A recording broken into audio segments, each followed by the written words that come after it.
Hi everyone, this is What's It Fox Gaming here. I'm doing this video today to showcase my new status effect hybrid build, which incorporates very high status effect and skill damage with very high weapon damage as well. I personally feel that this is the single best way to run a status build in conflict. I've seen some very close variants of this build, but I feel that my one just slightly wins out. I'm sure I'll be corrected in the comments at the end of this video, but yeah, by all means let me know your thoughts if you feel that I could improve this. Now, I am doing this on live streams. This will be a live commentary video with no editing. I'm just going to go through the build, load into a conflict game, hopefully not get absolutely slaughtered as I'm running solo and not with my clan for once, just to give you an overview of what the build can do. So I run 6 yellows, excuse me, that's not true at all. I run 5 yellows and 1 red with 2 SMGs. I run 1 Golan for the extra status effects. The attributes there are status and skill damage and perfectly wicked. You don't need perfectly here. It's good because it's a Golan backpack, which you definitely want one of in your build. But standard wicked does the same damage. It just gives you a slightly shorter time for the uptime of your weapon damage. By all means, not a necessity to get them named. The gloves are the only red, which are Sokolov, which helps boost my weapon damage, or at least one of the ways to boost it. The reason I like these name gloves is they do give you 15% status effects as opposed to 10 max on other builds, so that's quite a nice little addition there. If you're not an SMG guy, which I totally get, I do feel they're underrated and they are very good, but I appreciate that people prefer ARs and rifles, possibly MGs. Just swap these out for Fenris, Petrov, Overlord, whatever you prefer. Just make sure that you have the weapon damage and then ideally status effects and either skill haste or skill damage. I run 2 Wyvern for the skill damage and the status effects, and again on these, as you can see, I've just rolled status effects, skill haste on both. And then finally I run the Imperial Dynasty holster just here, which is another very effective way of applying your status effects almost immediately. In fact, I do like the China Light here as well. This could be swapped out for Hana Yu potentially, but I feel that skill haste really isn't that important on this build, which seems a bit odd, but you'll see why in the gameplay.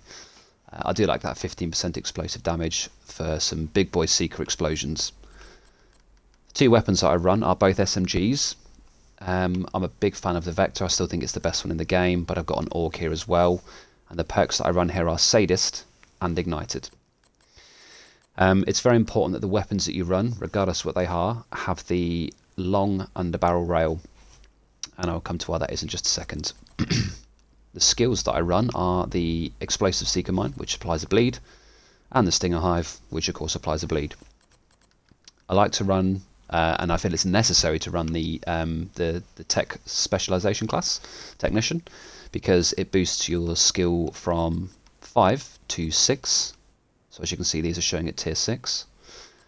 It also gives you a very unique underbarrel attachment. So the reason it needs to be long is it gives you the linked laser pointer, which pulses targets at which it's aimed. In PvP, this isn't quite as effective as it is in PvE, where it's an immediate pulse on multiple enemies. You do have to be looking at them for half a second to a second for the pulse to apply. The reason that I like that, apart from the obvious reason that you're pulsing enemies so you can see when they run away or where they're hiding, is that I use Spotter. And this is the part of this build that I feel is best in slot, and I don't really see this anywhere else on other status builds.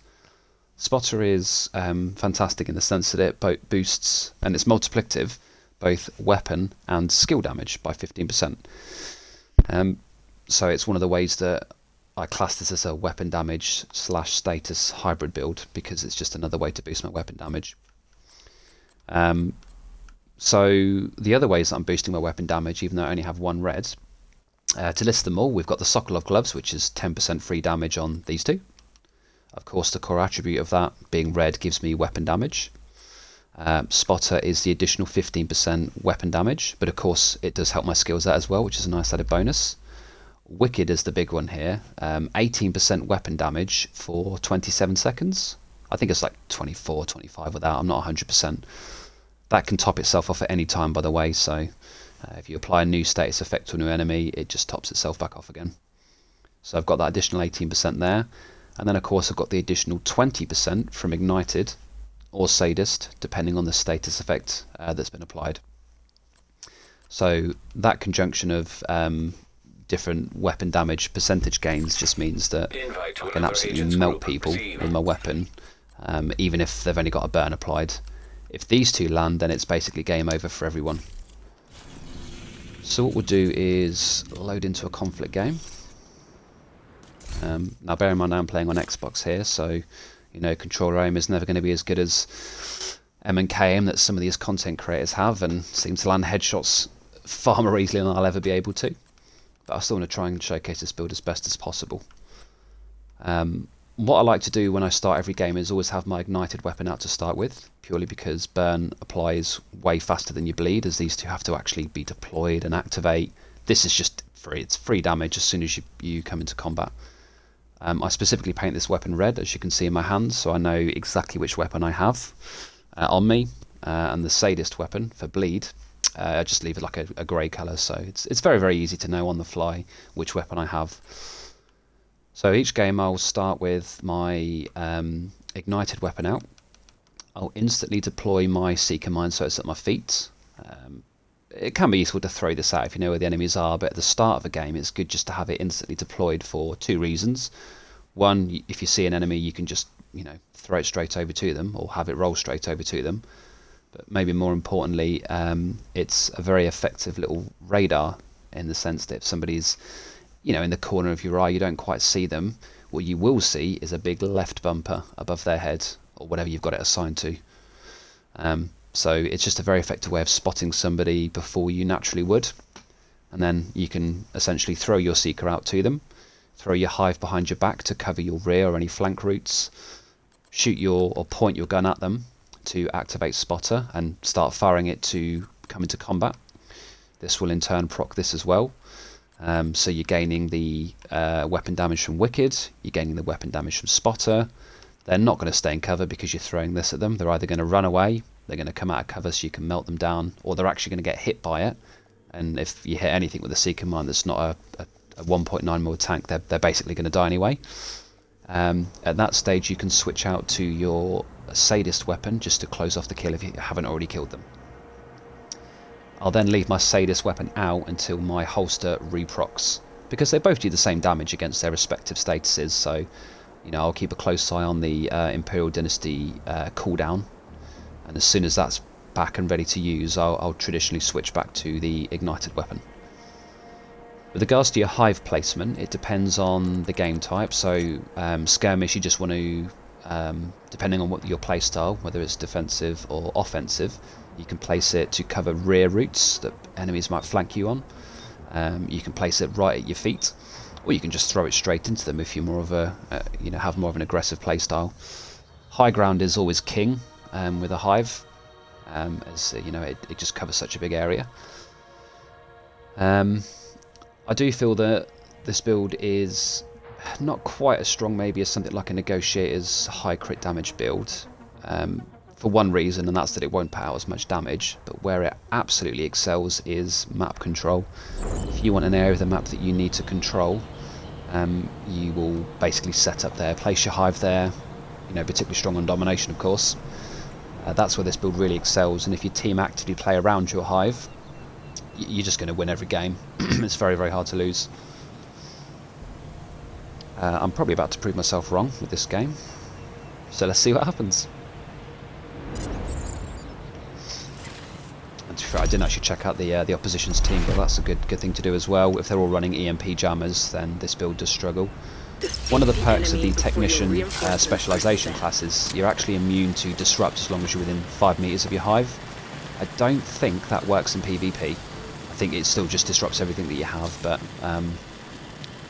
so don't rely on that essentially. But I know for a fact that in PvE, if you're disrupted, you keep your hive, you keep all of your skills as long as you're in range. I'm just going to throw this to the left here because I assume we're going to keep running around their rear. It's just going to cover us from anybody running from the middle or from the back. Not actually seen anybody yet, which is a bit odd, so I'm going to guess, there we go, there's somebody over there.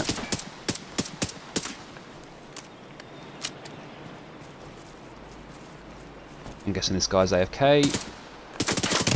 Don't set him on fire. Right, he's on fire now, so I should do a lot more weapon damage. There's the bleed, swap back to that weapon.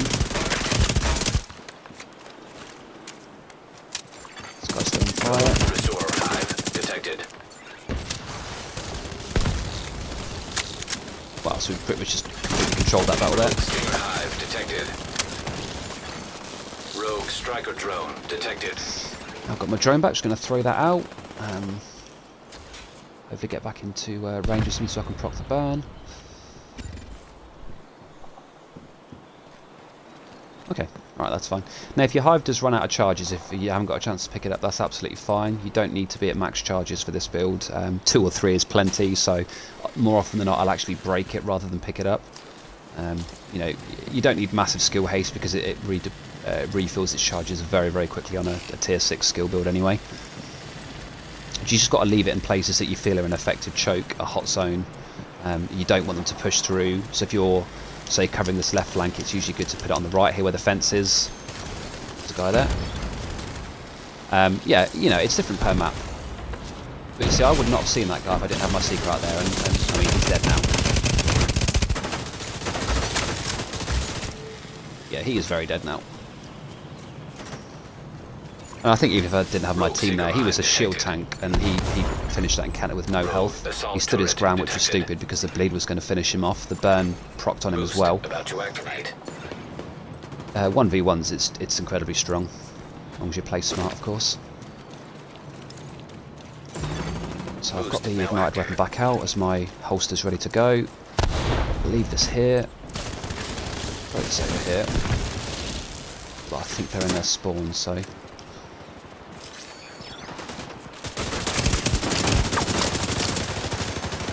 I don't think my seekers will actually get them there. Oh, it blew up on a corpse. That's always useful. Okay, we're kind of bullying this team a little bit, so I'm not really showcasing the build very effectively here. I'm hoping they're going to spawn the other end. So I'm going to push that way. The enemy is about to be Same thing. out. Ignited weapon in your hand, seeker out, ready to spot them. Try and get your Hive down somewhere that you're not actively pushing. And hope that they all run into it if they try and escape your seeker.